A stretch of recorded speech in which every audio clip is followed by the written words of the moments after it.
So let's talk about the concept of duration. So duration is a misnomer in the financial context of like the Series 7 and 65 and in the context of bonds specifically.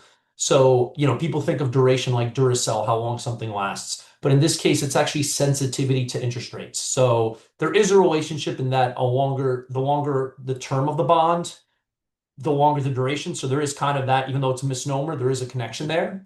But so let's think of an example. So let's say you have a bond that pays you 8% a year. So that's a coupon rate of $80. You're getting semi-annual interest twice a year, $40, $40. Now, what happens if interest rates for that same bond are going to go up to 10%? What happens to your bond? Who the heck wants a bond that pays them 80 bucks a year when you can get a bond on the open market that pays you $100 a year?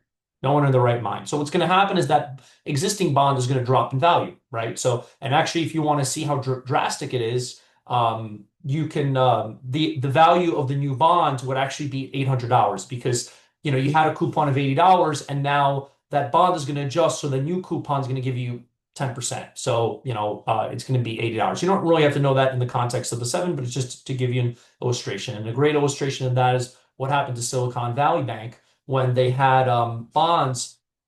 They bought all these bonds, these treasury bonds that were like 30 years long when we had record low interest rates. And when interest rates started coming up, they had a massive loss in their books and they were able to kind of hide it a little bit because it was treasuries. And then someone figured that out in a footnote and realized that they were in real trouble. And the government ended up bailing them out and actually paying people past FDIC insurance because the average account balance in SVB was about $1 million.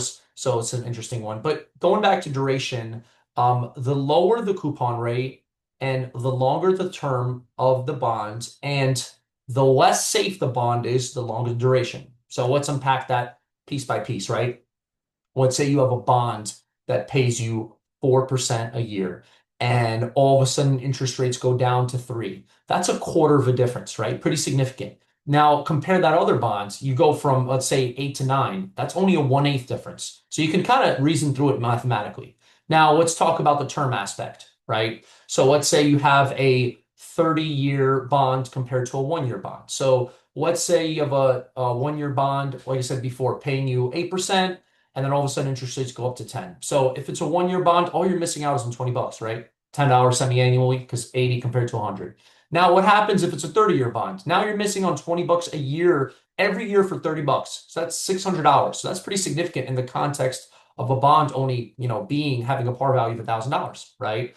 The next one is like safety, which, you might not see that on the test as much, but I have seen practice questions on it where let's say if you have a treasury bond compared to a AAA, and somehow if they have the same rate, let's say you bought it at different times and interest rates change, if interest rates change again, the AAA bond is going to be more volatile in pricing compared to like treasury because it's guaranteed. So hope you guys learned something from that and subscribe for more. Thanks.